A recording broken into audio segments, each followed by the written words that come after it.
ఈరోజు భారతదేశంలో ముఖ్యంగా ఆంధ్రప్రదేశ్ లాంటి రాష్ట్రాన్ని తీసుకుంటే 70% ప్రజలు ఈరోజు గ్రామాల్లో ఉన్నటువంటి పరిస్థితి.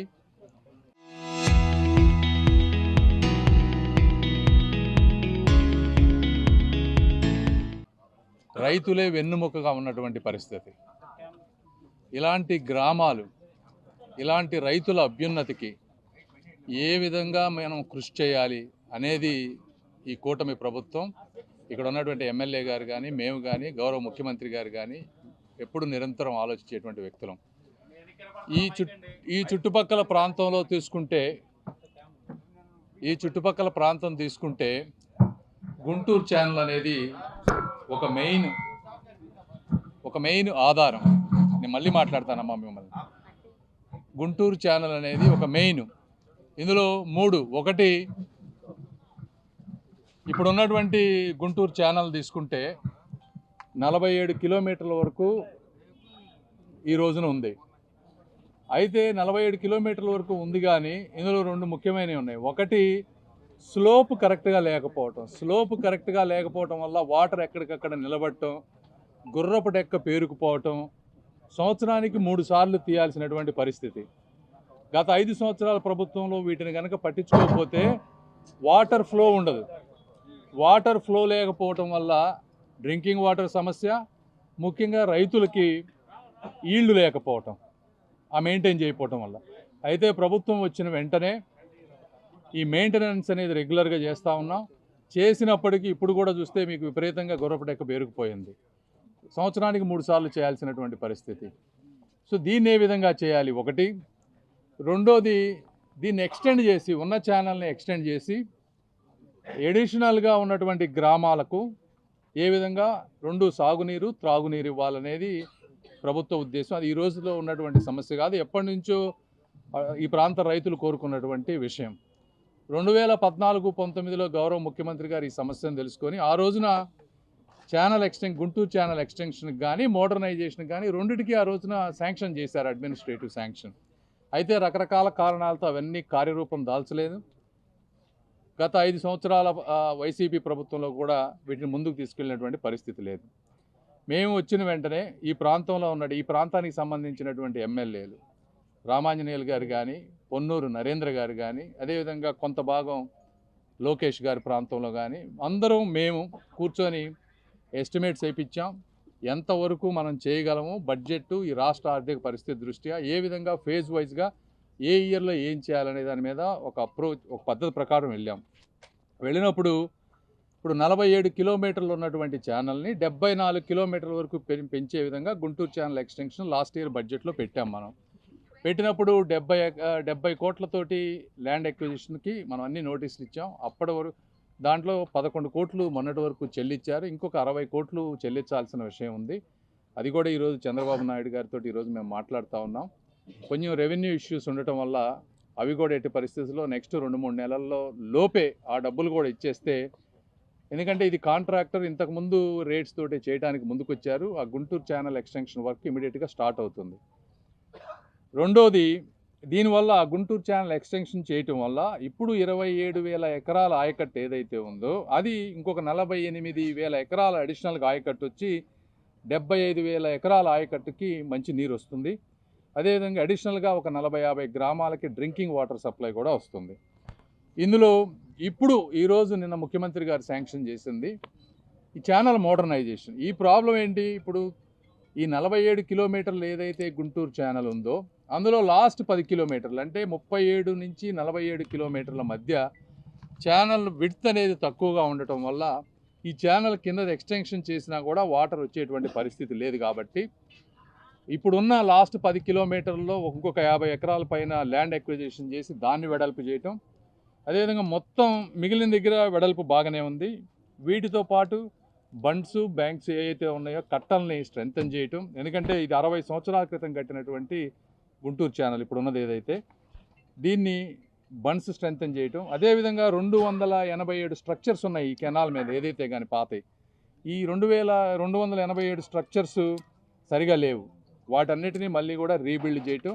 అదేవిధంగా స్లోప్ తీసుకుంటే కొద్దిగా వాటర్ కిందకి వెళ్ళి గుర్రపు డెక్క కనుక మళ్ళీ పెరగకుండా చూస్తే మనకు మెయింటెనెన్స్ కాస్ట్ తక్కువ అవుతుంది.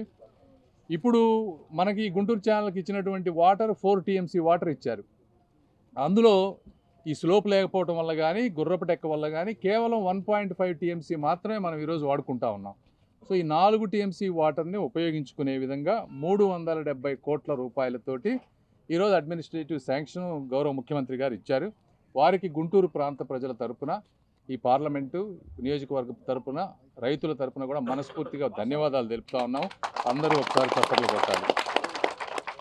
సో దీంతో రైతులకి సాగునీరు పెరిగితే ఈ రోజున మీరు తీసుకుంటే ఈ ప్రాంతంలో రైతులు వరి సాగు చేసుకుంటా ఉన్నారు, మొక్కజొన్న చేసుకుంటా ఉన్నారు. ఏదేమైనప్పటికీ ఎకరానికి వాళ్ళకి వరికో 10,000, మొక్కజొన్నకో 15,000 తీసుకుంటే ఎకరానికి ఒక 20 నుంచి 25,000 రూపాయల ఆదాయం వస్తూ ఉంది. ఈ నీళ్లు పెరగడం వల్ల ఈళ్లు పెరిగితే కనీసం ఎకరాకు ఇంకొక 10,000 రూపాయలు పెరిగితే ఒక్కొక్క ఎకరాకి ఒక రైతుకు 35,000 రూపాయల ఆదాయం అన్న పెరిగితే వాళ్ళకి జీవితం బాగుంటుంది. అదేవిధంగా ఈళ్లు పెరగడంతో వాళ్ళ భూములకు కూడా విలువలు పెరుగుతాయి. ఆ విధంగా రైతులందరూ కూడా ఆర్థికంగా అభివృద్ధి చెందుతారనేటువంటిది ఒక ముఖ్య ఉద్దేశం. ఇందులో మధ్యలో ఈ కెనాల్స్లో అక్కడక్కడ ఒరిజినల్గా మనం ఎస్టిమేట్ చేసినప్పుడు దీని మొత్తానికి గవర్నమెంట్ వచ్చిన వెంటనే ఫస్ట్ 3 నెలల్లోనే మేమందరం కూర్చొని నాబార్డు వాళ్ళతో మాట్లాడి ఇవన్నీ ఎస్టిమేట్స్ వేయించాం. ఆ రోజు 700 కోట్లు వేసాం. అయితే అప్పుడు వేసిన దాంట్లో ఏమైందంటే మొత్తం కాంక్రీట్ వాలును కాంక్రీట్ బెడ్ అని ప్లాన్ చేసాం. కానీ మళ్ళీ దాన్ని చూసినప్పుడు కాంక్రీట్ బెడ్ వేస్తే రేపు కాలువలు మళ్ళీ తీయాలంటే కాంక్రీట్ బెడ్ పనికిరాదన్నారు. ఇంకోటి మంచిది కాదని చెప్పారు నిపుణులు. అదే మొత్తం కాంక్రీట్ వాల్ కడితే వాటర్ సీపేజ్ పొలాల్లోకి వెళ్ళదు కాబట్టి అంత అవసరం కూడా లేదు. కాబట్టి ఎక్కడైతే వల్నరబిలిటీ ఉందో, ఎందుకంటే ఈ ఛానల్ ఒక్కోసారి గండు పడినప్పుడు గ్రామాల్లోకి నీళ్లు వెళ్తున్నాయి. ఆ నీళ్లు వెళ్ళే ప్రాంతంలో ఎక్కడ డ్యామేజ్ ఎక్కువ అయ్యే ఛాన్స్ ఉందో అక్కడ వాల్ కట్టుకోవటం, మిగిలింది స్లోప్ కరెక్ట్గా తీసుకుంటూ చేయాలనేది ముఖ్య ఉద్దేశం. ఇవి ఏదైతే తీసుకురావడమే కాకుండా వచ్చే 2 సంవత్సరాల్లో ఈ ల్యాండ్ ఎక్విజిషన్ అన్నీ మేమందరం కూర్చొని దగ్గరగా ఉండి పూర్తి చేసి వర్కులు కూడా స్టార్ట్ చేసే బాధ్యత మేము తీసుకుంటాం. ఎందుకంటే అప్పుడు 5 సంవత్సరాలు అవి చేయకపోవడం వల్ల ఆ రోజు గౌరవ ముఖ్యమంత్రి గారు డబ్బులు ఇచ్చినా కూడా అది ముందుకు వెళ్ళలేదు. కాకపోతే ఇప్పుడు ఉన్నటువంటి ప్రజాప్రతినిధులు నరేంద్ర గారు కానీ, రామాంజనేయులు గారు కానీ, లోకేష్ గారు కానీ, మేము కానీ దగ్గరుండి ఈ పనులన్నీ చూసుకునే బాధ్యత కూడా మేము తీసుకుంటామని మీ అందరికీ తెలియజేసుకుంటూ మరొక్కసారి గౌరవ ముఖ్యమంత్రి గారికి, అందరికీ ఎమ్మెల్యేలకి, లోకేష్ గారికి, అందరికీ ఈ కార్యక్రమం సహకరించిన అందరు అధికారులకి, రైతులకి అందరికీ కూడా మనస్ఫూర్తిగా ధన్యవాదాలు తెలుపుతాను. ఈ దేశంలో ఒకే ఒక ముఖ్యమంత్రి అన్నం పెట్టే రైతుని అన్నదాత సుఖీభవ అని చెప్పి అన్నదాతకు 360 డిగ్రీల్లో ఆయనకు అన్నదాత సుఖీభవ కింద 20,000 రూపాయలు పెట్టుబడి సహాయం ఇవ్వడం కానీ, 2014లో వారి రుణాలను రద్దు చేసే విషయంలో కానీ, వారికి భూసార పరీక్షల నుంచి పంట కొనుగోలు వరకు అన్ని విధాలుగా ఆదుకున్నటువంటి ఆపద్బాంధవుడు, రైతు రాజ్యం, రైతే శ్రేయస్సు అన్నటువంటి ఒకే వినాదంతో పనిచేస్తున్నటువంటి ముఖ్యమంత్రి మన ప్రియతమ ముఖ్యమంత్రి నారా చంద్రబాబు నాయుడు అని నేను గట్టిగా చెప్తాను.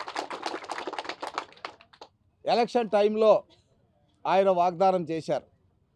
మన ప్రభుత్వం వచ్చిన వెంటనే మనకు గుంటూరు ఛానల్ ఎక్స్టెన్షను, మోడర్నైజేషన్ 2 ఇస్తానని చెప్పారు. ఎందుకంటే ఇక్కడ మనము గుంటూరు జిల్లాకు సంబంధించి రైతులకు ముఖ్యంగా మంగళగిరి కానీ, పొన్నూరు కానీ, మన పత్తిపాడు కానీ, బాపట్ల కానీ, చీరాల కానీ ఈ నియోజకవర్గాలకి ఆధారం ఏంటంటే నాగార్జున సాగర్ ఎన్ఎస్పి కెనాల్, అది ఒకవైపు వెళ్తుంది. ఇంకోటి కృష్ణా వెస్టర్న్ డెల్టా కెనాల్ ఇంకొక వైపు వెళ్తుంది. ఆ 2 కెనాల ద్వారా ఇచ్చేటటువంటి నీళ్లు కొన్ని పొలాలకు వస్తాయి, మధ్యలో ఎత్తుగా ఉన్నటువంటి పొలాలకు రావడం లేదు. ఈ విషయాన్ని పసిగట్టే 1966లో ఈ మధ్యలో ఎత్తుగా ఉన్నటువంటి పొలాలకు నీరు అందాలంటే సపరేట్గా ఒక కెనాల్ తవ్వాలని చెప్పి దాన్ని గుంటూరు ఛానల్గా పేరు పెట్టి ఆ రోజు తవ్వితే 72లో నీళ్లు ఇవ్వడం జరిగింది. ఆ రోజు సార్ చెప్పినట్టు, మన కేంద్ర మంత్రివర్యులు చెప్పినట్టు 4 TMC కృష్ణా వెస్టర్న్ డెల్టా నుంచి తీసుకోవడం జరిగింది.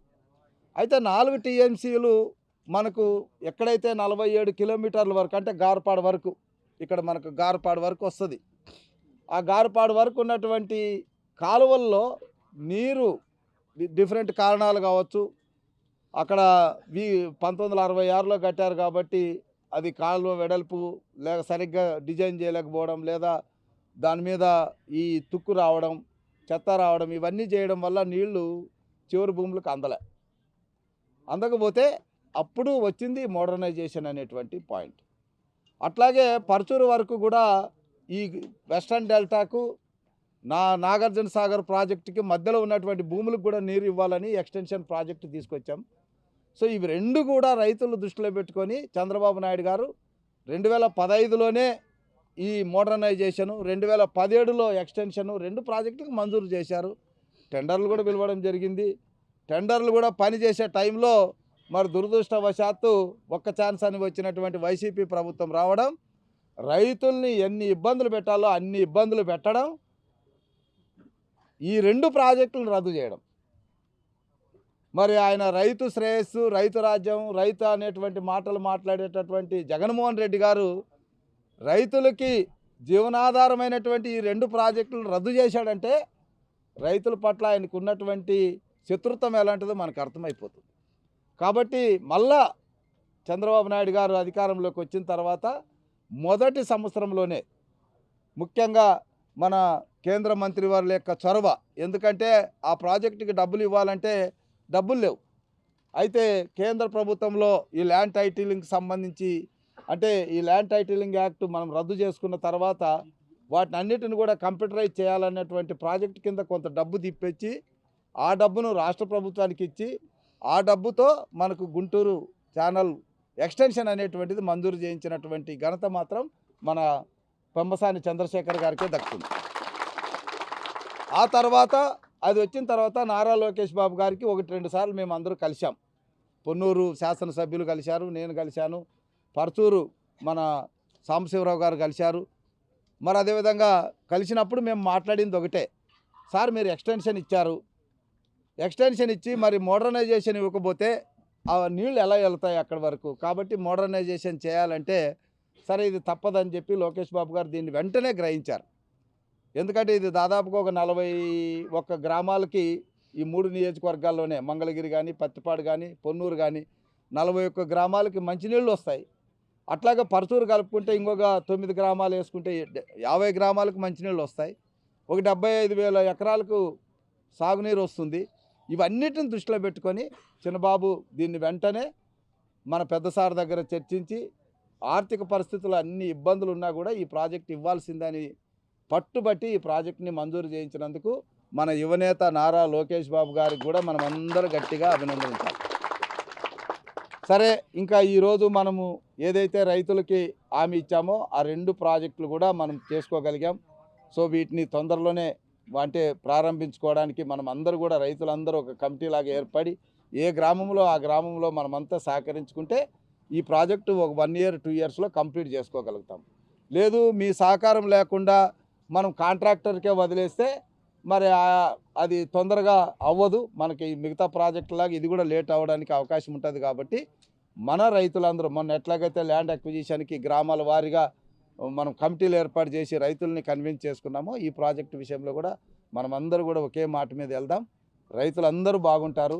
సో ఏదైతే కూటమి ప్రభుత్వం చంద్రబాబు నాయుడు గారు మనకు మాట ఇచ్చారో ఆ మాట నిలబెట్టుకున్నందుకు మరొక్కసారి చంద్రబాబు నాయుడు గారికి గట్టిగా ధన్యవాదాలు తెలియజేస్తున్నాం. ఈ ప్రాజెక్టుకు సహకరించిన మన పెమ్మసాని చంద్రశేఖర్ గారికి ప్రత్యేకమైనటువంటి ధన్యవాదాలు.